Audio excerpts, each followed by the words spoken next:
Boa noite, pessoal. Tudo bom? Adriano Bertucci falando. E aí, Brandão, boa noite. Boa noite. E aí, pessoal, tudo bem? E aí, legal aí. Tô vendo que o pessoal tá começando a acessar a nossa live. Sejam todos muito bem-vindos a essa terça-feira de volta, Build Noturno, falando de qualidade de software, teste de software. Dor de cabeça para muita gente, né, Brandão? Pois é. Tira sono de muita gente. Tira sono de muita gente, é verdade. Mas antes de começar, né, a falar de testes, esse assunto aí polêmico, para quem está acompanhando aí pela primeira vez, eu vou pedir para o meu amigo Brandão explicar um pouquinho do que a gente faz, o que é o Build Noturno, por que a gente está aqui, qual que é a nossa ideia. Brandão, conta aí para o Build pessoal. Noturno é um programa que a gente faz ao vivo, com transmissão nessa temporada pelo Facebook, mas depois vocês quiserem revisar esse episódio, rever ou passar para os amigos, acessa a nossa página lá no YouTube, vai estar aparecendo aqui embaixo, tá? E a gente fala sobre tudo relacionado a desenvolvimento de software, né? Então, build, deploy, testes, gerenciamento de projetos, né? Código, a gente fala de bastante coisa aí. E a gente tem falado muito assuntos teóricos, mas aí a gente está planejando nessa temporada em fazer umas apresentações diferentes aí, né? O Build Noturno, na verdade, ele surgiu com um formato de transmissão um pouco diferente. A gente queria fazer realmente uma mesa redonda, um bate-papo entre especialistas, entre conhecedores, juntar todo mundo que está assistindo, todo mundo que está aqui transmitindo para vocês e fazer, apesar de ser uma assunto, uma discussão mais teórica, mas ao mesmo tempo opiniões de várias pessoas e conclusão de várias pessoas, né? Acho que isso é interessante. Aí, evidentemente, cada um dando a sua vivência. Isso, exatamente. Mostrando um pouco mais de casos reais, onde utilizar, por que utilizar certas coisas. E não só falando da teoria, mas casos reais do que acontece, para que você aí que esteja assistindo, esteja vendo a gente, possa aplicar isso baseado em fatos, né? Em experiências, vivências, que nem disse o Brandão. Então é muito importante você nessa transmissão. Então, por favor, comentem, coloquem sua experiência aí nos comentários, chamem mais pessoas, vamos fazer com que esse bate-papo aqui se torne produtivo e com certeza a gente ganhe bastante sobre o assunto, né? E depois, quem não puder acompanhar, nosso canal no YouTube vai estar lá publicado em seguida. Mas agora, para vocês que estão aqui ao vivo, enquanto a gente estiver discutindo aqui, a gente quer que vocês falem com a gente pelo chat, né? Então, a gente vai estar falando sobre alguns assuntos aqui, vai dando a sua opinião, fazendo perguntas, isso é o mais interessante. A gente vai estar acompanhando aqui online e vai responder para vocês. No final a gente pode até trazer algumas surpresas aí, quem sabe, dependendo da participação de todos vocês, né? Só lembrar aí, o Build Noturno, eu, Adriano Bertucci, Brandão, Setembrino hoje não pôde estar com a gente, mas eu sei que ele está online aí, tá acompanhando a gente. Então, Setembrino, ajeita aí a galera, vamos comentar, colocar sua vivência aí também, caso você consiga nos comentários, certo? Beleza. Vamos lá, pessoal, vamos falar do que interessa, do tema proposto para hoje, né, Brandão? Então, hoje a gente quis trazer para vocês um assunto que pega qualquer empresa que desenvolve software, seja uma empresa que desenvolve software como propósito final ou uma empresa que tem que desenvolver software para uso de demandas internas, né? Que é teste de software. Então, para que serve teste de software? Por que a gente tem que testar o software que a gente faz, né? E nada mais justo do que, antes de começar a falar de teste como um todo, a gente falar da qualidade de software. Porque a qualidade não é só teste. Então, quando a gente fala de qualidade de software, a gente não está falando só de testar o software, mas sim de uma série de fatores. Então, Brandão, um pouco da sua experiência, como que você pode definir para a gente aí qualidade de software? Como que você define aí? E já fica que eu estou acompanhando os comentários de todos lá. Eu queria começar falando sobre um episódio, mais um comentário, né? Uma vez eu fui contratado por uma pessoa e quando ele me entrevistou, até a gente estava discutindo bastante sobre arquitetura, sobre coisa LM, né? E ele fez um comentário assim que me marcou bastante. Que ele falou assim, a indústria de TI, né, é uma indústria extremamente cara, né? Todos os projetos são caros, assim. Você pega projetos de empresas enterprise, eles começam em 1 milhão. Né? Então é muito dinheiro. Só que ele falou assim, só que a indústria tem a mais baixa qualidade. Né? Então você entrega um negócio que não funciona, que não roda, que não atende às especificações. Né? E aí ele comparou assim, poxa, imagina se fosse indústria de automobilística, né? Que como que você está entregando um carro aí que você vai botar ele para rodar e ele não roda, ou então ele explode, né? E isso me marcou bastante toda vez que a gente fala de teste, né? Que eu ouço falar de teste, que eu vou em cliente que quer começar a automatizar teste ou aumentar a qualidade, né? Eu fico pensando nisso, né? Então, eu acho extremamente importante as empresas discutirem isso, né? Então, quanto que eu estou aplicando em melhorias da minha qualidade, né? Qual é o investimento que eu tenho para isso? Né? O mais básico ainda, né? Eu estou entregando alguma qualidade, né?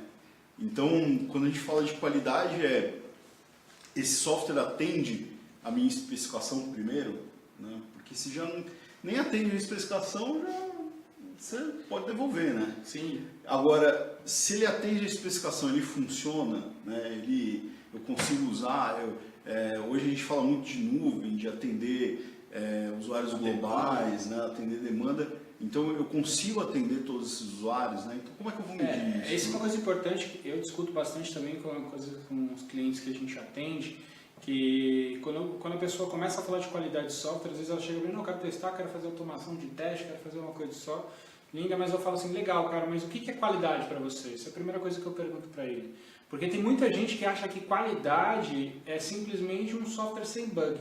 Uhum. Primeiro que a gente sabe da lenda, né? Não existe software sem bug. Sem bug, né? Mas o cara acredita que ele vai existir um software sem bug. Que não foi pro mercado. Né? Pode ser, é verdade. Mas bem sabe.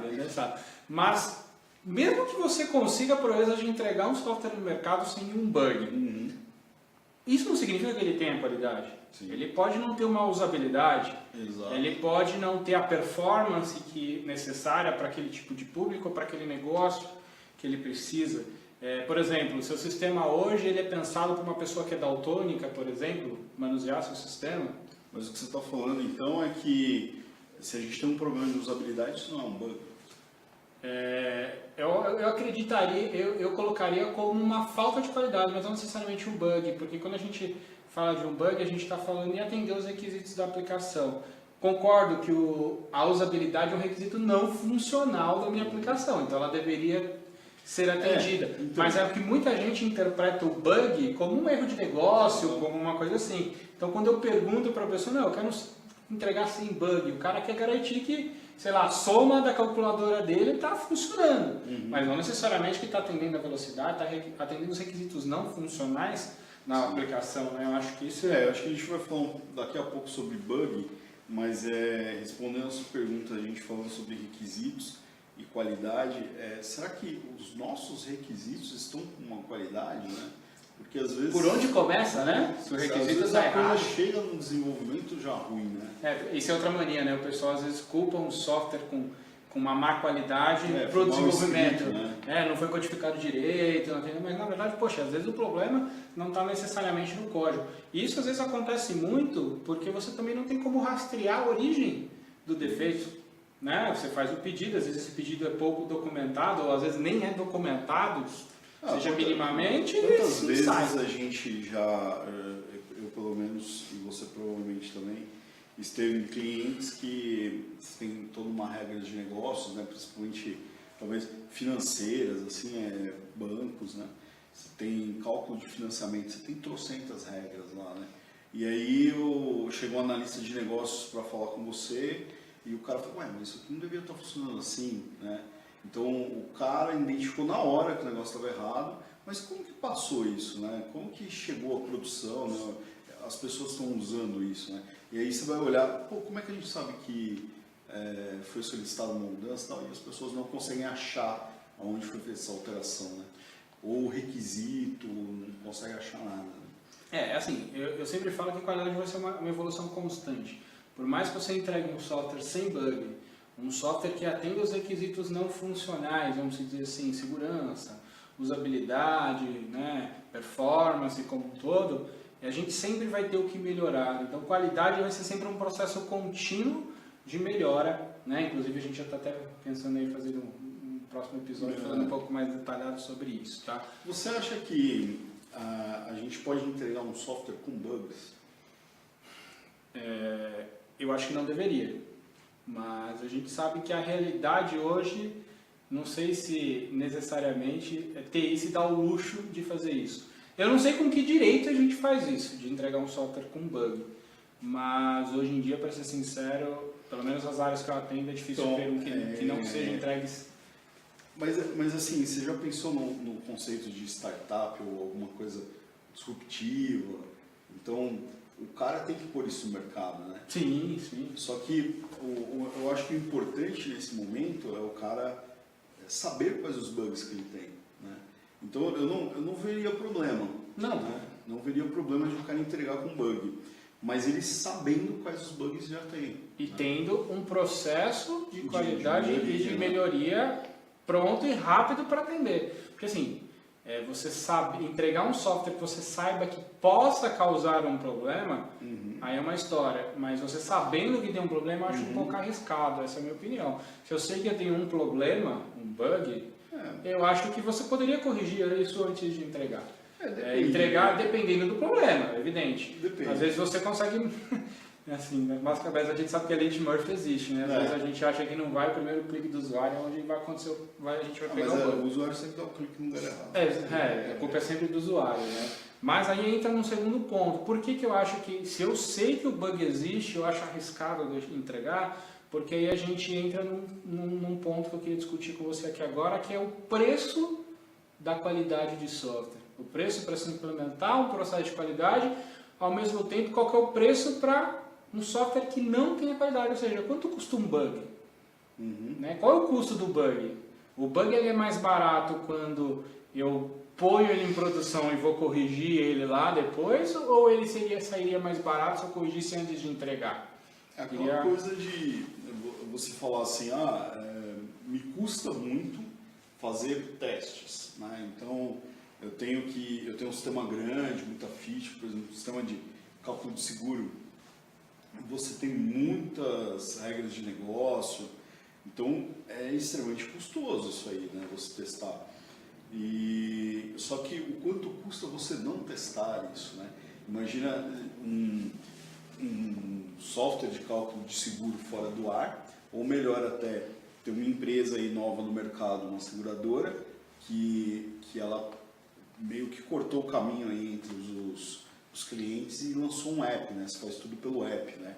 Então, você ter um software de cálculo de seguro usado por um corretor já dá para dar um cambalacho, né? O cara consegue ligar para alguém, mas e se o cara que quer adquirir na hora um seguro, e o negócio deles até é seguro por horas, né? Se na hora que você vai contratar, o negócio não funciona, né? E a hora que você põe lá para usar, o negócio não funciona, né? Então, quando os clientes falam assim, pô, mas custa a ferramenta, custa um tempo e tal, eu falo, mas e o tempo que você... Nem o tempo que você vai perder, mas o quanto você vai deixar de ganhar, né, se você software aí passar um erro que você não viu ou passou batido. Né? Eu diria assim, existem diversos estudos aí no mercado que provam que o bug é mais caro quando você leva ele para a produção e tenta corrigir ele em produção. Porque o custo aí nesse caso não é só da correção do bug. Né? Tem todo um prejuízo indireto e às vezes incalculável do resultado desse bug. A gente falou, o usuário sempre está errado porque ele sempre clica onde não deveria clicar. Exato. Mas ele clica. Né? Se ele clica, se a gente pôs a opção ali para ele clicar, ele vai clicar. A gente tem que levar em consideração isso. Só que esse clique, às vezes pode ser um erro simples, mas dependendo do software pode ter um erro muito complexo. Né? Existem vários... são coisas bestas. Falar um que atormentou aí o pessoal mais velho, deve lembrar muito bem. Várias empresas ganharam muito dinheiro, por exemplo, o famoso bug do milênio. Né? Ou coisinha que, para quem era de TI, trabalhava com desenvolvimento de software, pode ter ganho muito dinheiro com isso, mas para as empresas, cara, foi um prejuízo enorme. Eu lembro que sistemas financeiros, pessoas que trabalhavam em banco, na virada do ano, os caras estavam lá de plantão com a equipe praticamente inteira, porque eles não sabiam o que ia acontecer com os sistemas, cara. Então são coisas bestas que na época, podem gerar um custo muito grande. Eu trabalhava com uma empresa de automação, não era nem TI. Só que a gente estava num projeto de uma telecom aqui em São Paulo. E aí pediram para a gente deixar um cara de plantão durante a ceia e podia levar a família, né? Ia ter a ceia lá, levava a família e tal, mas a pessoa tinha que estar disponível para qualquer coisa que acontecesse. E o sistema que a gente cuidava era um sistema de câmera de vigilância, catraca, de utilidades do prédio, né? E aí você pensa nisso, que é um sistema, no máximo uma falta de segurança vai ocorrer ali, pode ter, sei lá, alguém invadir, né? Agora imagina no dia seguinte você olhar o seu extrato bancário e sumiu tudo. Imagina isso, cara, imagina o prejuízo. Então, assim, que aconteceu há poucos anos atrás, aconteceu isso num banco grande aqui. Eu não sei se você se lembra, teve um banco que, pelas redes sociais, a galera começou a comentar assim, sumiu R$400 na minha conta. Não lembro se era 200 ou R$400. E começou a pipocar mensagens, né? Falou assim, sumiu da minha, sumiu da minha, sumiu da minha.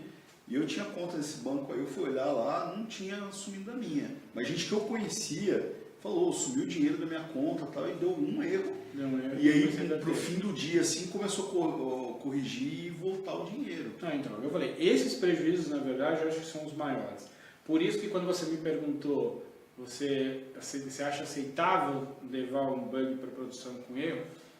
Eu não acho, se eu conheço, se é do meu conhecimento o bug, eu não acho aceitável, essa é a minha opinião, porque esse aceite, eu estou dando um aval para erros financeiros e às vezes não financeiros, porque tem software que cuida de vida, controla máquinas de hospital, carros, aviões. Isso, imagina um software de que o cara faz requisição de remédio e o médico não consegue requisitar o remédio. Então, assim, eu acho que o custo, essa eu tenho quase certeza, que o preço é muito alto quando esse bug vai para a produção. É que, assim, infelizmente, a gente dá o direito de publicar, às vezes, aplicações com bugs. Né? A gente brinca, eu até brinco com o pessoal quando eu estou mostrando, falando um pouco de qualidade pessoal, que a gente nunca acha o último bug, a gente sempre acha o penúltimo. Né? Sempre vai existir um. Eu acho que o custo é muito alto, o risco é muito alto. Você está falando de software menos críticos, é uma coisa, existe prejuízo, mas imagina softwares críticos, né? Eu acho isso muito complexo. Prejuízo sempre vai existir de alguma forma, né?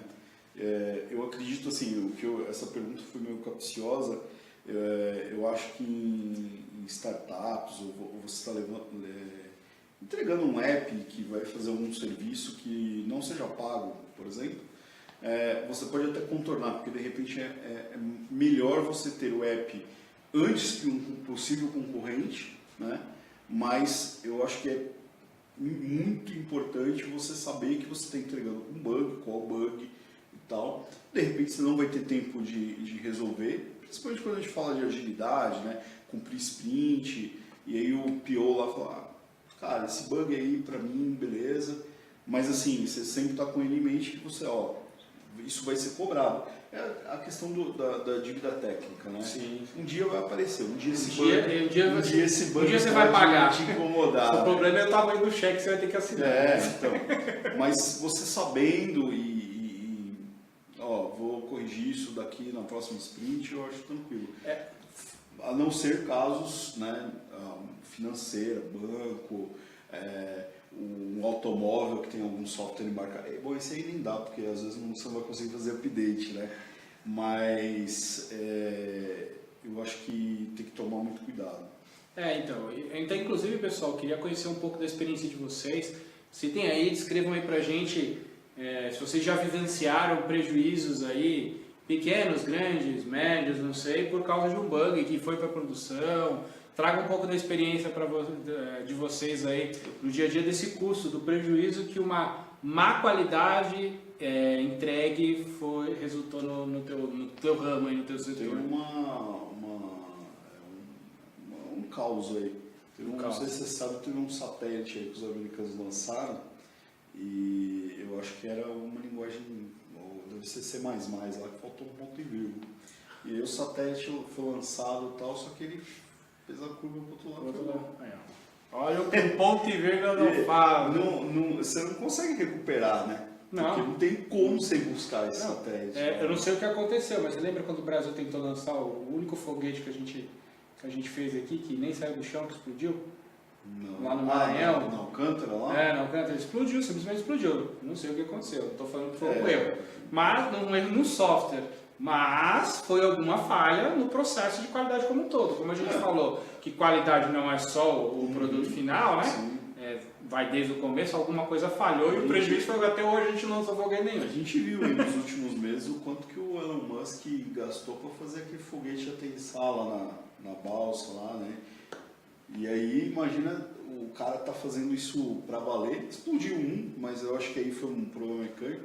Imagina tá fazendo para valer, você levando um monte de satélite e, pô, satélite é um negócio que custa e demora, né? E aí chega lá em cima, dá um bug, um negócio não ativa. É impressionante, cara. Eu acho que eu queria até deixar um ponto aí para todo mundo que está assistindo, para a gente pensar também, por que a gente se dá o direito de fazer isso? Essa é a pergunta que eu tenho que me responder até hoje. Se você pega muitas literaturas de gestão, qualidade, a gente prega lá o famoso triângulo, né? Orçamento, prazo, escopo. Mas eu diria que não é só um triângulo. E cadê a qualidade? Eu até brinco que, eu falo com meus alunos que qualidade, na verdade esse triângulo tem que virar um quadrado, na verdade. E a única ponta que não deve ser desconsiderada é a ponta do quadrado, da qualidade, porque você sabe que vai ter, tudo afeta a qualidade. Eu acho que é por isso você que diminui o triângulo, escopo. o pessoal curta a ponta da qualidade. Verdade, que não deveria, né? É isso que eu estou falando. Né? Não deveria. Não deveria. Mas, então, assim, eu acho que desde o começo a gente aprende do jeito que não deveria ser, essa é a minha opinião. E você já percebeu, a qualidade é a primeira coisa que cai quando você tem pressa em entregar um software, quando você não tem problemas de desenvolvimento, quando você tem problemas de equipe. Aí a primeira coisa que corta é a qualidade. Baixa qualidade para entregar esse negócio.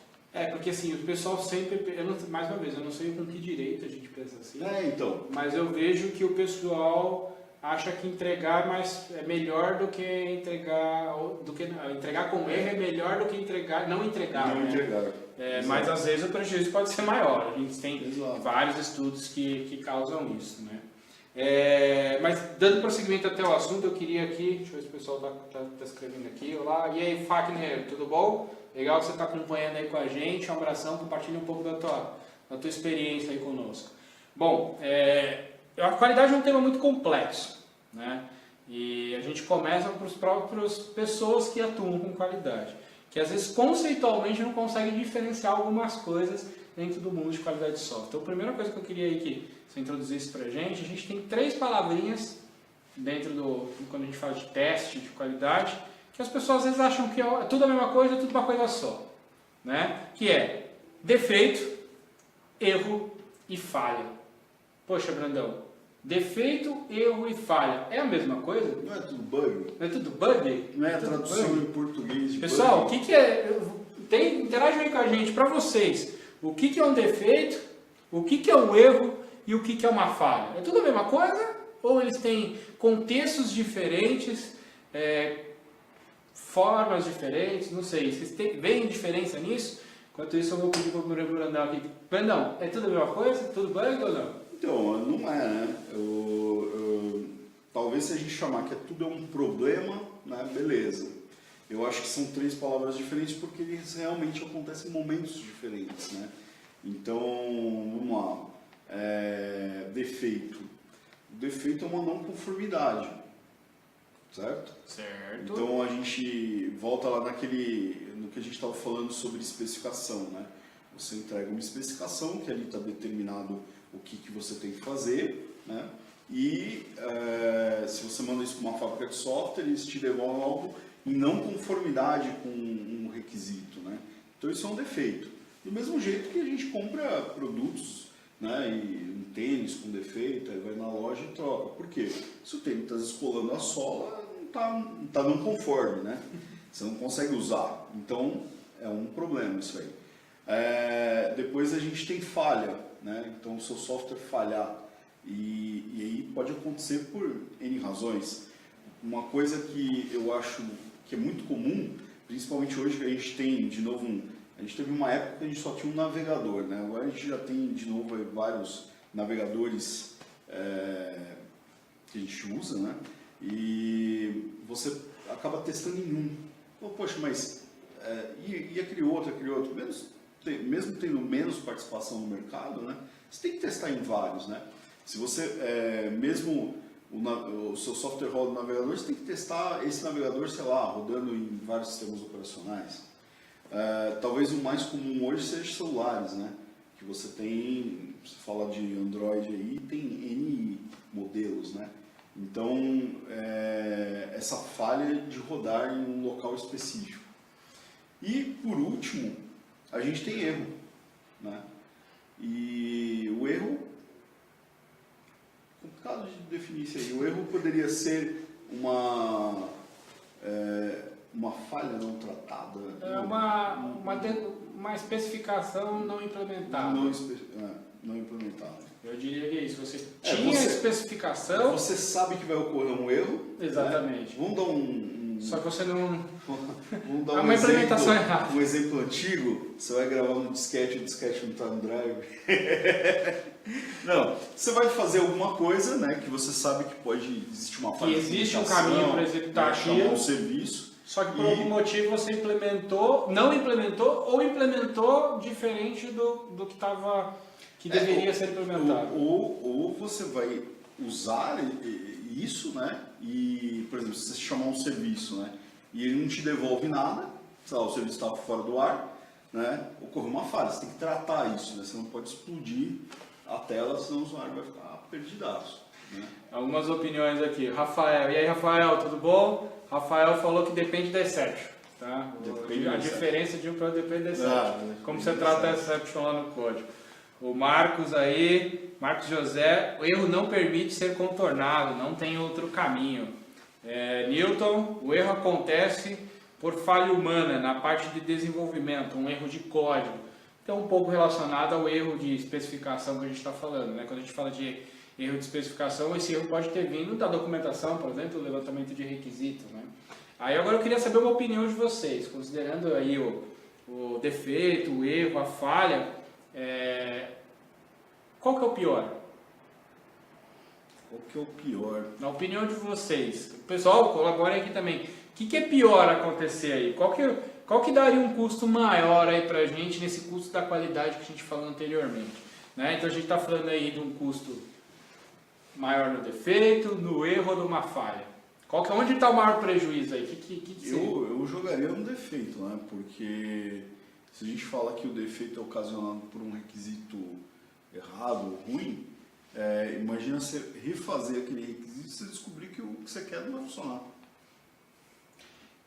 Minha opinião é um pouco diferente da sua, porque por isso que eu falei que são opiniões. Eu quero escutar a opinião de vocês aí também. Inclusive aí, Arthur Maza, são momentos diferentes. Defeito é uma inconsistência de requisito, erro é um fruto de uma ação humana e falha é o resultado de uma execução, creio eu. São boas definições aí, minha opinião tá bem legal, bem definida aí, Arthur. Minha opinião, o maior prejuízo está na falha. Por que está na falha? Eu vou explicar para vocês, na minha opinião aí. O defeito e o erro, eu consigo, através de um processo de qualidade um pouco maior, eu consigo tentar evitar. A falha, às vezes, ela passou um pouco ali do meu escopo. Geralmente, a falha vai acontecer na mão do usuário. Então, o usuário operando o sistema, aconteceu uma falha. O que você está falando que é mais difícil de você mitigar isso aí. Na verdade, assim, geralmente a falha passa dos processos de teste. Você testou, para mim tá ok, tá tudo bonitinho, foi para produção, o usuário foi lá, pegou um problema, uma falha, deu uma falha no sistema. Esse custo para mim é maior porque atingiu o usuário. Um erro e um defeito, eu posso ter evitado no processo de qualidade mais eficiente. Você ia corrigir ele num processo de desenvolvimento. Se eu tenho um processo de qualidade mais eficiente, eu seguro aqui. Agora a falha, ela pode passar. Então, essa é uma opinião. Por quê? Por que ela é maior? Porque ela atinge o usuário. Se ela acontece, é o usuário que está sendo exposto. Concordo. Eu acho que quando atinge o usuário, você tem um custo bem maior. Aí, vamos ver aqui, ó. O pessoal falando aí, Arthur, a falha é o mais visível para o usuário final, o custo é sempre mais alto quando eu pego em produção, Felipe. Vanessa, na falha o custo é maior. Essa também é a minha opinião, gente. Eu acredito que, mais uma vez, quem tem que pagar, quem não deve pagar o prejuízo geralmente é o que paga, que é o usuário. Então o usuário não paga tudo. Né, sempre paga, né? Esse que é o problema. Ele paga o desenvolvimento e ainda paga as falhas e os erros e os defeitos que a gente implementa. Mas eu acho que ele não deveria pagar. Então o custo é sempre maior, porque numa dessas você leva uma falha muito grande e o cara pode te dar um prejuízo até maior. Pode, sei lá, aplicar multas no contrato, alguma coisa do tipo. Sim, eu já peguei famoso SLA. Sou meio tiozão, né? Então, meados de 2000 ali eu participava de um Sistema Brasileiro de Pagamentos, feito em Java na época, tudo, e tinha uma cláusula no contrato, que é um requisito não funcional, que toda requisição não poderia demorar mais do que 5 segundos para te retornar uma resposta. Qualquer requisição do sistema. O cara clicou num botão, cadastrar, salvar, consultar, o que for, em 5 segundos no máximo tinha que vir uma coisa bonitinha ali na tela, dando erro, dando sucesso, não importa, tinha que exibir. Então você tinha que fazer alguns testes para garantir esse requisito. Porque aí você fala assim, poxa, o sistema está lá, servidor, central, os bancos tudo acessando aquele servidor, aí pegar uma Caixa Econômica Federal aí na Avenida Paulista com uma fibra ótica dedicada a uma coisa. Vai rodar o mesmo sistema num barquinho lá na Amazônia. Exato. Certo? Então você tem que pensar em tudo isso. Cara, então, se sair de São Paulo já complicou. Não precisa nem chegar na Amazônia. Bom, pouco definido, obrigado aí, mais alguns comentários aí, o Newton, falha encontrada pelo usuário que faz com que ocorra uma perda de credibilidade pelo software total, né? Para mim a perca é direta, se alguém me entrega alguma coisa com falha, com algum problema, eu já fico totalmente discreto. Mas o pessoal acho que está acostumando com o software, né? Em apps o cara desinstala e é capaz de nunca mais instalar. É isso que geralmente acontece. O próximo lá da loja e acabou. Não funcionou, deu 2 cliques, é difícil. Já não tem um erro de usabilidade ali, já perdeu o problema. Rafael, a falha afeta muito o recurso tecnológico e humano, deploy, atendimento, call center e sustentação. É isso aí, Rafael, também concordo com vocês. Partindo um pouco pegando esses conceitos, quando a gente tem que fazer um bom cenário de teste, né? Então a gente tem que testar a aplicação. A gente tem que fazer algumas coisas, a gente entra mais em 3 conceitos, que é o famoso caso de teste, a gente tem o procedimento de teste e a gente tem os critérios de teste. Vamos tentar diferenciar aí um pouco. Pessoal, o que é caso de teste para vocês, o que é procedimento de teste e o que é critério de teste? E aí, Brandão, o que é um caso de teste, Brandão? Caso de teste, onde você vai definir o seu roteiro de teste? Isso aí. Eu diria que o caso de teste é seu cenário, como um todo. Então, efetuar uma compra de uma meia no e-commerce e tal. É o cenário. Eu diria que o caso de teste é isso. Tá? O procedimento é os passos com que você precisa executar para concluir esses casos de teste. Esse cenário. Teste, né? Processar tal. Não a execução em si, mas o procedimento, isso, passo a passo. Clicar no adicionar carrinho, selecionar o produto, colocar a quantidade, clicar no checkout, o passo a passo. E os critérios do teste, para mim, é o que eu espero que aquele teste que ocorra com aquele resultado daquelas ações, daqueles procedimentos que eu estou falando. Compra, se concluir. Exatamente, vai concluir com sucesso, com insucesso, porque outra coisa importante é que muita gente testa caminho feliz e não testa os famosos caminhos infelizes, os caminhos tristes, né, da vida. O caminho feliz sempre funciona, né? O caminho feliz sempre funciona. O caminho feliz sempre funciona, né? E o cara fica alegre, né? Se não só que não tem bug, né? Se não funcionar o caminho feliz, é um problema muito grande. Eu acho que assim, o primeiro ponto, quando você vai pensar em testar uma aplicação, é saber esses conceitos básicos. Defeito, erro, falha, o que é um caso de teste, o que é um procedimento de teste e o que é um critério de aceitação. Até porque muitas metodologias de teste, principalmente as ágeis, ela trabalha em cima dos critérios de aceite do usuário, né? Para que você mostre ou comprove a qualidade do que você está entregando. O que é interessante é quando você está trabalhando com agilidade, por exemplo, o Scrum, quando você escreve o requisito, o cara já escreve o critério de aceite dele, né? Então o desenvolvedor não tem desculpa de não entendi como é que o cara não aceitou, né? Não, estava escrito lá o porquê que ele ia aceitar aquilo, como ele iria aceitar, e se você não codificou baseado nisso, não vai passar, né? E fora que já te ajuda a você escrever seus testes, né? Então, você tendo o critério de aceite, você já vai saber como que aquela feature que você está desenvolvendo vai ser aceita, né? Sim. Outra dúvida que o pessoal tem, geralmente, que acha interessante é o que eu faço de teste? Uma coisa é fato, eu preciso testar, certo? Mas que tipo de teste eu tenho que executar? Quais são os testes que mais eu executo, que a gente vê executando? Então, por exemplo, é impossível a gente citar todos os tipos de teste aqui.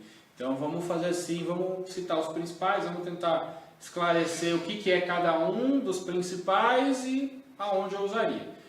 Eu preciso ter todos na minha área, na minha empresa? Eu diria que não. Você não é obrigado a ter todos os tipos de teste, até porque tem negócio que não precisa daquele determinado tipo de teste, até porque tecnicamente não é viável fazer aquele tipo de teste ali. Mas é evidente que quanto maior o seu número, sua probabilidade de teste, melhor vai ser a sua qualidade. Então vamos começar com o teste mais utilizado, né? Seja ele automático ou seja ele manual. O famoso teste funcional. O que é um teste funcional, Brandão? Vai testar a funcionalidade do software? Funcionalidade do software, é uma boa definição. Quem faz isso aí? Qual que é a ideia do teste de funcionalidade? Sabe me dizer?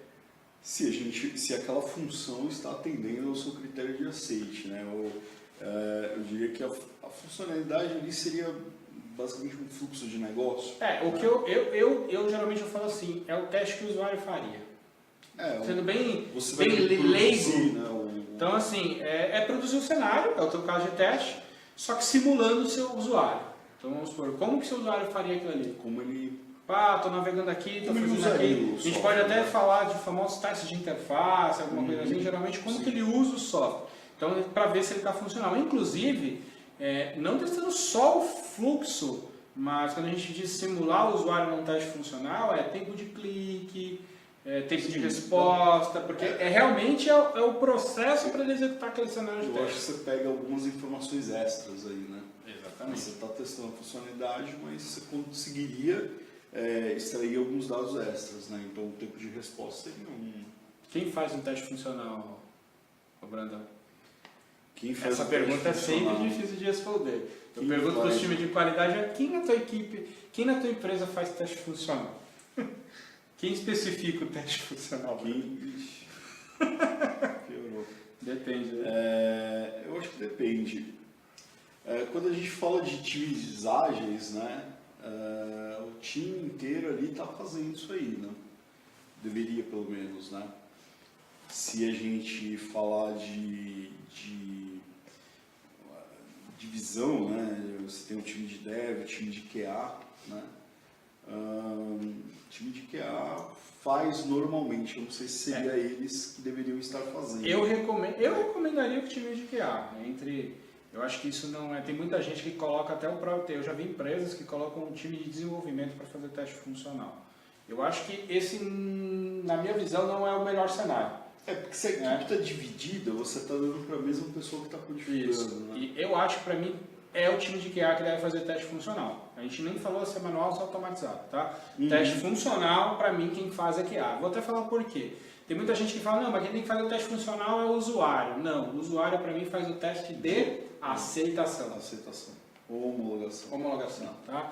Então, existem vários termos aí, mas geralmente eu falo teste de aceitação. Então, assim, quando você levanta lá o requisito, a user store, você tem lá os aceitos, critérios de aceite do usuário, e ele geralmente vai fazer o teste que valide aquele critério de aceite que ele está fazendo, que é o famoso teste de aceitação. O teste funcional, ele tem que ser desenvolvido pelo time de qualidade para garantir os critérios de aceite. Vão ser atendidos quando você entregar o pacote. Então aquilo a gente tem que fazer antes, essa é a minha visão, antes de se entregar o produto. Tá? Outro tipo de teste, esse é bem conhecido, principalmente se tiver bastante desenvolvedor aí, vamos comentar. Teste unitário, Brandão. O que é um teste? Para que serve um teste unitário? Né? Então, o teste unitário já tem aquela briga pelo nome dele, né? A gente fala unitário e outro dia me falaram que está sendo mais aceito isso aí, mas seria um teste de unidade. E unidade é a menor unidade do seu código, né? Então você vai testar ali uma function, né? Não é a funcionalidade, é uma função, a menor parte ali atômica lá que te devolve alguma coisa, né? E esse teste, acho que ganhou muita fama aí por causa do TDD, né? Então, o legal dele é quando você usa TDD e aí tem uma confusão que, na verdade, não é que você está... O TDD não é que você está desenvolvendo o software com testes, você está fazendo o design baseado em testes, né? Mas aí ele já te garante que o que você está codificando já está atendendo um critério de qualidade, né? E o melhor disso é que você tem lá o seu código, aí você põe mais um desenvolvedor no time, outro, meia dúzia.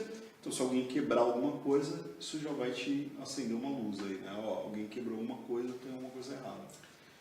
Esse acho que tem uma pergunta que existe um consenso, mas eu vou perguntar do mesmo jeito. Quem faz o teste de unidade, Bernardo? O teste de unidade é o desenvolvedor.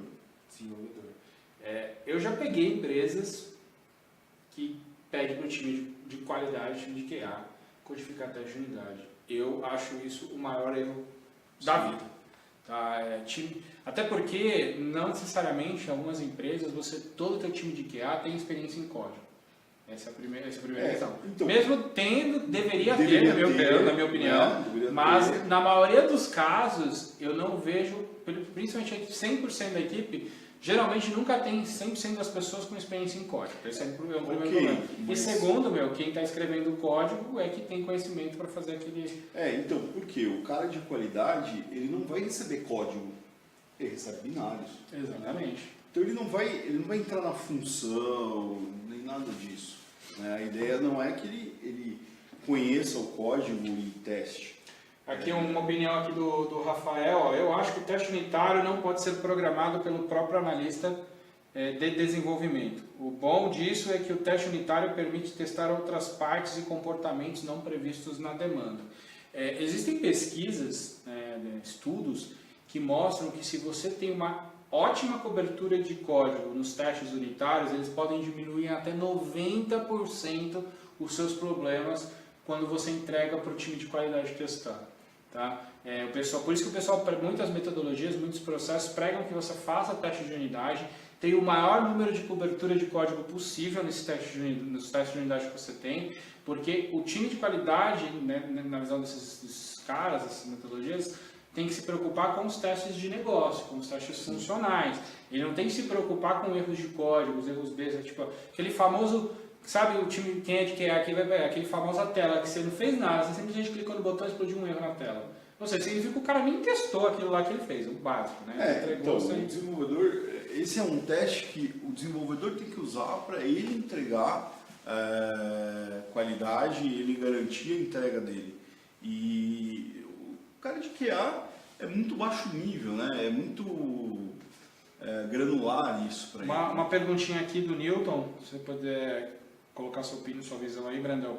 Como se procede em um ambiente onde não se tem rotina de levantar requisitos? Como eu consigo criar um plano de teste eficiente se eu não tenho uma rotina de levantamento de requisitos?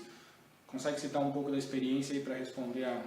Acho que você está falando mais de sistemas legados e talvez aqueles sistemas que você está dando manutenção, quando o cara fala assim, altera tal coisa tal e nada é planejado, né? Eu diria que tem um livro muito bom para isso que é o do Feathers, né? O Working with Legacy Code, né? Então o Michael Feathers, procure esse livro aí, é fantástico. Ele dá diversos exemplos, por exemplo, shotgun, né? Que quando você fica alterando trocentas partes do código porque ele é monolítico, está totalmente... como é que chama aquela palavra lá de... Esqueci o termo que você está falando. Eu esqueci o termo. Mas é um software monolítico, né? Ele não está granular, então você não consegue testar as unidades. Então, acoplamento. Ele está totalmente acoplado e você não consegue testar partes dele, né? E como ele está tudo acoplado, qualquer alteração você mexe em um monte de coisa, né? Então ele fala sobre tudo isso aí, ele dá esses diversos cenários, é super interessante. Inclusive o primeiro exemplo dele é... tem um exemplo, tem um livro do... como é que chama aquele arquiteto lá, famosão lá, Ixi, arquiteto famosão, cara. Esqueci o nome lá. Niemeyer. Não, tem tanto software. o do UML. É de UML? Não é da UML. Tá na ThoughtWorks. Cara, não lembro. Esqueci o nome dele. Tá falando, não. Tem um outro livro aí de refactor, acho que é. Agora eu não me lembro o nome. Depois eu ponho no comentário lá. Cobrem o Brandão aí nas mensagens, na página do Facebook. Me cobrem aí que eu faço, mas a gente publica aí também nos comentários. Então, esse aí, o primeiro capítulo dele... Martin Fowler. Obrigado, Pablo. Valeu. Tem um livro do Fowler que o primeiro exemplo dele é fantástico, que é uma videolocadora, o exemplo é velho, mas funciona, que é um código extremamente acoplado, não é orientado a objeto, e ele fala assim... Código limpo. Isso. Não, Clean Code não. Clean Code é o do Bob lá, Uncle Bob. É um do Fowler, é outro livro. E ele fala assim, vou escrever um teste aqui, que vai me garantir que eu vou refatorar isso aqui para o objeto, e você vai vendo assim as transformações que ele vai fazendo.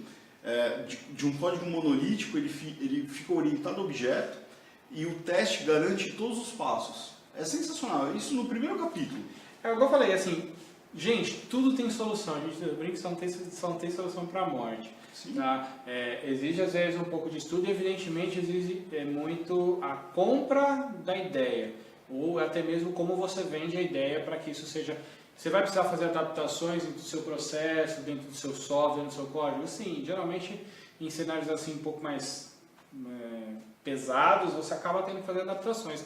Mas se é possível, eu garanto para vocês, o lucro ou as vantagens que vocês vão ter quando vocês tiverem um processo de qualidade eficiente e bem aplicado é muito maior e vocês vão conseguir provar o valor muito mais fácil, né, do que softwares que você entrega cada bug. Você vai perder credibilidade, que a gente já falou, uma série de coisas, tá interessante.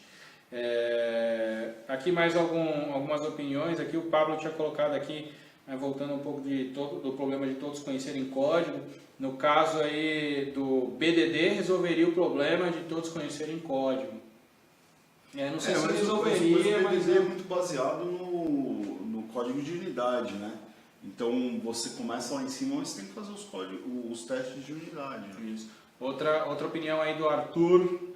Acredito que hoje em dia é altamente necessário que um QA tenha proficiência em desenvolvimento. Concordo totalmente com você. Não é hoje em dia, sempre foi na verdade. Sempre deveria ter sido assim. Então, mas infelizmente não é muita realidade. Não é a realidade. Quando eu chego numa empresa e falo assim, a gente tem uma empresa de QA, tal, eu falo assim, mas quantos desenvolvedores tem lá? Não tem desenvolvedor. Lá são testers, né?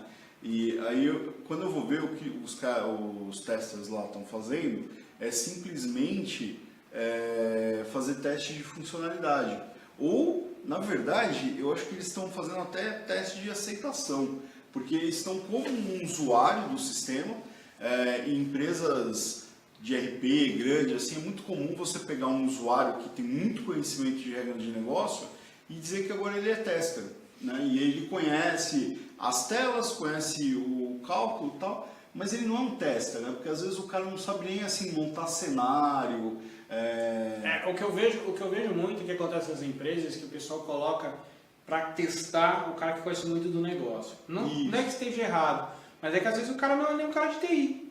Exato. Ele é um cara do negócio, ele sabe muito do negócio. É um teste muito de alto nível. Só que ele é o cara que faria o teste de aceitação, é o cara que faria. Não o teste. Ele ser um homologador. Exatamente, né? É que assim, eu não sei o motivo exato por que colocam esse tipo de profissional para fazer alguns testes. Né? Eu queria entrar nesse ponto. Porque esse problema gera um outro lá na frente. Mas o problema não é, o problema de grana é assim, o cara não quer pagar um desenvolvedor para fazer testes, porque ele acha que testes é um trabalho de peão, né? Um trabalho qualquer, e aí ele fala assim, não, eu não vou pagar o que um desenvolvedor ganha, porque ele poderia estar fazendo novas funcionalidades, eu vou pagar o que um usuário do software faz, né? De usar e testar. O que está errado, né? Só complementando aqui, até para o avançar do tempo, o Cauê Viana, o livro é Refactoring, do Fowler. Refactoring. O Paulo até colocou aqui o link do Amazon, o livro é de 99. Livro mas está atual. Mas está atual. Os livros do Fowler são os melhores. Né? Muito bom, muito bom. Quem não leu, leia. Dando continuidade aí, uma coisa que está bem... às vezes está bem explícita no próprio termo da palavra, no tipo de teste, mas que às vezes algumas pessoas têm dúvida, teste de caixa preta e teste de caixa branca. Acho que isso é bem simples a gente definir. Só tem que deixar um pouco mais para o final. O que é um teste de caixa preta e o que é um teste de caixa branca? E aí? O teste de caixa preta você não sabe o que está acontecendo lá dentro. Né? Então você sabe que vai ter uma entrada e vai ter uma saída. Né? O teste de caixa branca é o contrário. É o contrário. Certo? Mas tem um teste de caixa, o teste cinza. Eu já ouvi falar que tinha um teste cinza, caixa cinza. Isso eu não tô... Só coisa com outro termo. Pode ser. Não tem muito termo. Então, o caixa preta é o que muitos desses homologadores são, né? Eles não sabem o funcionamento, não sabem o que está acontecendo. Isso acontece muito, teste de caixa preta se faz muito quando você tem integrações. E às vezes essas integrações não são feitas pela sua própria empresa. Você tem que consumir algo externo, entendeu? Então você tem que fazer alguma coisa. Até porque você tem que garantir que essa integração, esse consumo que você está fazendo na sua aplicação está funcionando, porque às vezes a sua aplicação quebra por causa dos outros, né? E hoje, quando a gente fala de API, cloud e tal, é muito comum. Eu já fiz testes de carga, inclusive, que a gente vai falar aí, o que o Pedro fala que porque o próprio nome diz, mas que a gente comprovou que o erro explodia no integrador e não na aplicação da pessoa através de um teste de carga. Aproveitando, o que é um teste de carga, Brandão? Então você vai ver o quanto o teste, o quanto sua aplicação aguenta. Né? Qual o limite dela? Qual o limite? Então, o que eu acho engraçado desse teste é que você já chegou no começo do desenvolvimento, o cara não, aqui eu preciso de 1 milhão de acessos simultâneos, né? Esse teste nunca está certo, né? O requisito dele, né? Porque quando você vai ver, a aplicação é tipo 100 usuários ao mesmo tempo, né? Então, às vezes você não precisa garantir tanto assim, né? E nos casos que você deveria garantir tanto assim, as pessoas não garantem, que a gente tem os famosos, acho que todo mundo aí já ouviu falar, shows no Brasil, e aí tem uma empresa aí ou outra, acho que na verdade todas, né? Abriu para comprar ingresso, aí o site caiu, né? O cara não fez um teste de carga. Não sabe qual que é o limite dele. Não sabe o limite dele. Eu diria assim, falando em etapas, né? Eu colocaria sempre assim, o teste de carga como um teste antes de produção. Você já fez todos os cenários possíveis, você vai publicar o seu ambiente. Antes de ir para a produção, eu faço esse teste de carga. Porque às vezes a carga é TANI, né? Então você às vezes não precisa alterar o seu código. O que você precisa é aumentar em infra, né? Pensar. Hoje, a desculpa de muita gente para não executar antigamente teste de carga era infra. Não tenho infra. Não tenho infra, não tenho porque eu tenho que simular 1000 usuários, aí eu vou ter que simular 1000 mais. Gente, computação em nuvem, por favor. Sim. Isso aí agora hoje com alguns cliques. Muito barato, né? O custo hoje em dia, tanto para você desenvolver um cenário barato de teste de carga e eficiente, exatamente. Você consegue simular isso em qualquer tipo de cenário, eu diria. Eu não vou dizer todos, mas acho que as principais a gente usaria. Um teste bem falado, mas que eu vejo poucas empresas executando. Teste de regressão. O que é um teste de regressão? Isso aí é complicadaço, né? Tipo, teste de regressão nada mais é que você está acrescentando funcionalidades lá no seu software, né? Principalmente quando você está num processo interativo incremental, e aí você tem que garantir o que você já entregou, né? Então, é engraçado que o pessoal começou... Eu via muito isso no começo da agilidade, assim, o pessoal, estamos começando o Scrum aqui. Aí o cara entrega e ele garante aquela sprint, né? Não, testamos tudo aqui. Mas e o resto? Pô, mas aí não cabe, né? Porque imagina o seguinte, se eu estou na 10ª sprint, como que eu vou testar as 10 últimas, né? E aí tem um problemão, né? O cara passa a ter a necessidade de...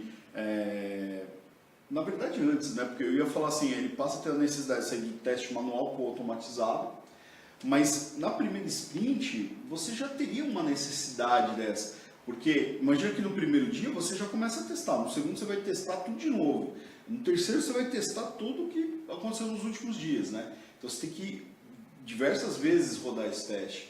E aí quando você começa a automatizar o seu teste, né? Sai do manual e tem uma suíte de testes automatizados, você começa a ter os seus testes de regressão. Fica muito mais simples. Eu diria hoje em dia que é impossível fazer um teste de regressão bem feito sem automação. Sem automação. Hoje em dia a não ser que o seu app tem uma feature. Tem uma feature. Às vezes não. É impossível a palavra mais forte. É bem complicado. Acho que eu peguei pesado. Mas assim, eu diria que teste de regressão, muitas empresas, eu diria todas têm que fazer. Todas têm que fazer um teste de regressão. Porém, pouquíssimas fazem um teste de regressão decente. Por falta de recurso, por falta de automação. Vamos fazer um parênteses aqui, né? Eu vejo ainda muitas empresas hoje em dia fazendo o teste de regressão assim. Você faz uma entrega, release X, né? Aí, o desenvolvimento entregou e a equipe de QA, é outra equipe, né? Então você passou a release X para lá. O desenvolvimento começou a trabalhar na Y, né? Enquanto que A está testando a X. E aí vai fazendo os testes manuais, né? Aí, o desenvolvimento entrega a Y, né? E aí junta lá para QA a X e a Y, e aí os caras retornam bugs para o desenvolvimento X e Y. E isso vai aumentando, né? Porque a capacidade de QA, ela é mais morosa que a de dev. Sim, às vezes. Natural. Né? E aí até o cara retornar que a X está com problema, já foi para a produção. Não deveria, né? Não deveria. Mas olha só, se você gasta um tempão testando aquele negócio lá, e se fosse uma correção emergencial? Tipo, tá pegando fogo. Aí você leva um cavalo de Troia junto.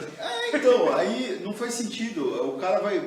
Se é uma correção emergencial e o cara leva, sei lá, 10 dias para testar a regressão, como que isso Não, é possível. Por isso que eu falei. Eu diria que hoje, eu acho que todas as pessoas que trabalham com qualidade hoje têm sabem a real importância de um teste de regressão. Mas eu diria que poucas empresas fazem decentemente porque é difícil você ver uma automação completa de todos os cenários de teste que permita com que você faça um teste de regressão bonito, inteligente. Ou você vai ter milhares de pessoas fazendo isso, que mesmo assim é inviável financeiramente. Mas de qualquer jeito eu acho que tem falha, né? Aí a gente entra num outro ponto, depois para a gente até finalizar, que é a questão do manual e automatizado. Antes disso, colocar mais uns comentários aqui, ó. Franklin, hoje o engenheiro de qualidade deve partir do princípio conhecer pelo menos uma linguagem. Concordo totalmente com você, a gente já falou isso aqui algumas vezes, inclusive. Outra opinião aí do Franklin, outro tipo que poucos falam é o smoke test. Também bem lembrado, a gente falou também aqui, a gente não vai visitar todos os testes, existem milhares de outros tipos de testes, teste de segurança, teste de API, tem uma série de outros testes que a gente poderia ir citando aqui, a gente quem sabe deixa para um próximo episódio. Setembreiro, tudo bom? Nos testes o erro é um crash, o defeito é quando uma funcionalidade não faz algo que deveria e uma falha é quando faz algo de forma equivocada. Tá? Aí ele cita alguns exemplos aqui, divisão por zero é igual a erro, divisão não exata sem arredondar, casas decimais é um defeito, multiplicação ao invés de divisão é uma falha, por exemplo. Aí o Frank concordou, estão discutindo aqui. Existe outra falácia em automatizar tudo, opinião do Frank. Arthur, sou um profissional de testes de software há mais de 7 anos, mas nos últimos 2 me dediquei muito à cultura do DevOps, estudando LM, integração contínua, entrega contínua, cloud, etc. Hoje atuo profissionalmente com essa cultura e me considero um entusiasta. Vocês acham que isso é uma tendência? Né? Inclusive, o próximo episódio a gente vai falar de testes ágeis, a gente vai falar bastante de integração contínua, vai tocar no assunto de DevOps. A gente já falou de DevOps aqui algumas vezes. DevOps, na verdade, LM, é uma coisa que sempre existiu. Você a pode gente não já saber pegou. que você está fazendo Hoje, DevOps LM. exatamente. Eu acho que todos, sempre, desde que se desenvolve software, vocês estão fazendo, todos fazemos, na verdade. Mas eu diria que hoje DevOps, ela tá, se eu posso ser que eu tenho o direito de falar isso, ela está na moda. Né? O termo subiu, na verdade. Por N motivos, tá? Agilidade, prega muito isso. Como é que fala? Palavrinha na moda lá Tendência? Não, tem um outro termo aí que o pessoal usa também. Eu não sou muito bom de moda, mas eu diria que assim, é uma tendência. Se você olhar isso hoje, os profissionais eles não precisam não saber simplesmente uma coisa, um assunto, você tem que conhecer um pouco de geral, mas também ser generalista como um todo. A gente entra até na segmentação. Você tem um profissional de teste que é generalista e você tem o especialista. O especialista, quanto você se torna mais especialista a partir do momento que você conhece na área de testes, quando você conhece mais programação, mais linguagens e, evidentemente, todos esses conceitos e esses termos aí, tá? Outra que o Pablo, acho que no mundo real a maior dificuldade é como realizar testes em projetos ágeis. Geralmente não tem tempo para desenvolver, tá? Também bem citado aqui, Pablo, inclusive, que nem eu falei, já antecipei aqui, o nosso próximo episódio daqui a 3 semanas vai ser sobre testes ágeis, então a gente vai fazer um bate-papo, já estão todos convidados aí, não percam, acompanhem aí as notícias que a gente vai soltar. A gente vai falar só sobre testes ágeis, integração contínua, vamos tentar trazer algumas coisas, alguns exemplos reais aqui de ferramentas fazendo isso, então acho que vai ser bem interessante aí. Agilidade, o Frank diz, agilidade não é igual a velocidade, totalmente, concordo com você, viu, Frank?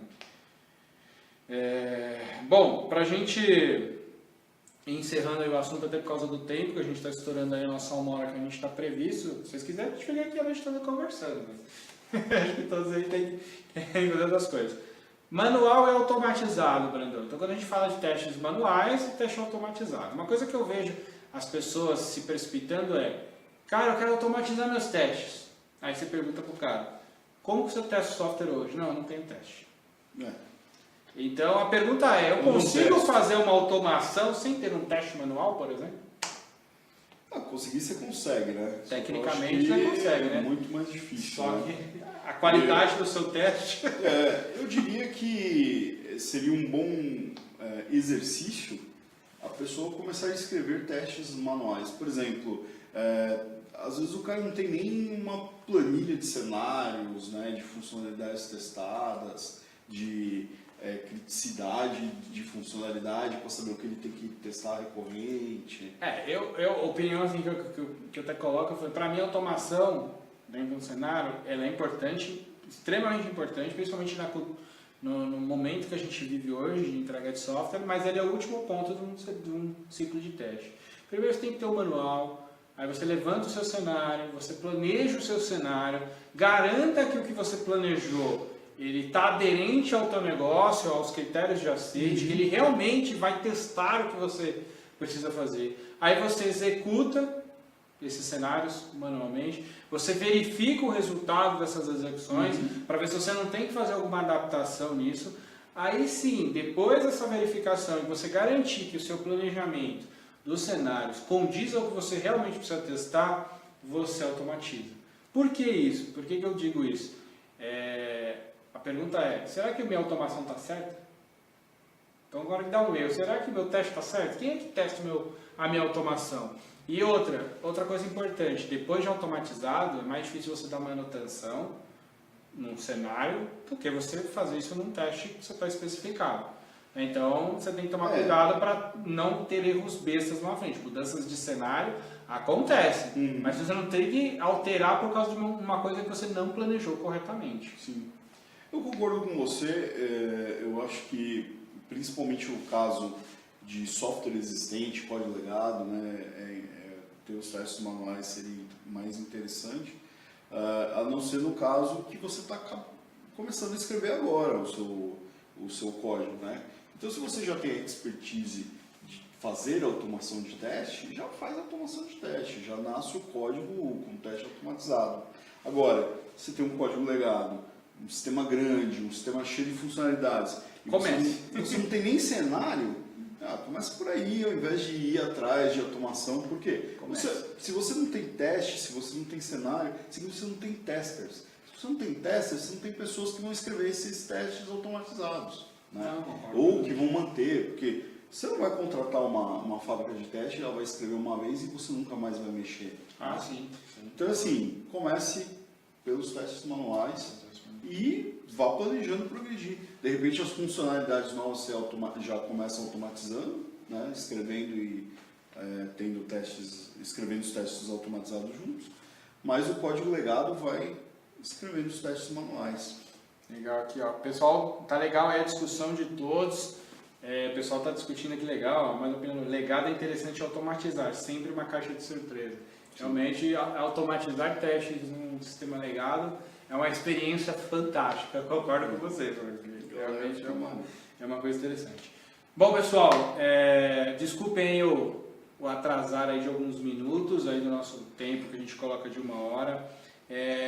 Eu quero agradecer muito todo mundo aqui, acho que hoje a discussão foi muito legal, várias opiniões, o pessoal ainda está escrevendo, está colocando as opiniões. Já quero antecipar, como eu já falei algumas vezes aqui, nos próximos episódios daqui a 3 semanas, toda terça-feira, nesse mesmo horário, né? Toda terça, sempre de terça, a cada 3 semanas. Então a gente vai estar aí trazendo um tema e o próximo tema a gente pretende falar de testes ágeis, no mundo ágil, tá? Como um todo. A gente vai passar mais detalhes aí, colocar um evento para vocês aí acompanharem.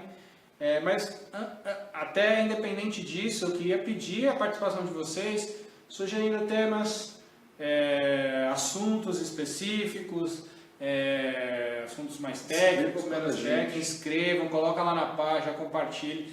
Tem um grupo de discussão que a gente tem, que a gente coloca sua opinião lá, sugiram temas.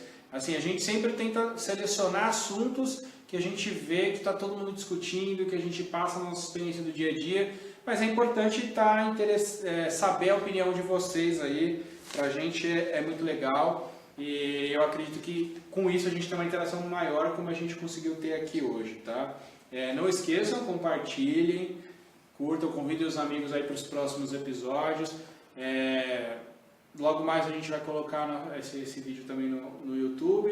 Então, se vocês quiserem assistir de novo lá, se cadastrem, link. Quem não viu os outros vídeos... já está na temporada 2, na verdade, né? A gente está na temporada 2, esse é o 3º episódio da temporada 2, ou seja, a gente tem 7 episódios aí da temporada 1, né? E agora a gente já tem os 2 anteriores. Então, quem ainda nunca assistiu, entra lá, inscreva-se, assista os vídeos e coloquem a opinião de vocês, que pra gente é muito importante. Acho que esse bate-papo, a proposta do vídeo é justamente essa, promover um bate-papo de todo mundo junto, todo mundo que vive, trabalha, executa o dia a dia, e nessa a gente troca experiência e todo mundo ganha.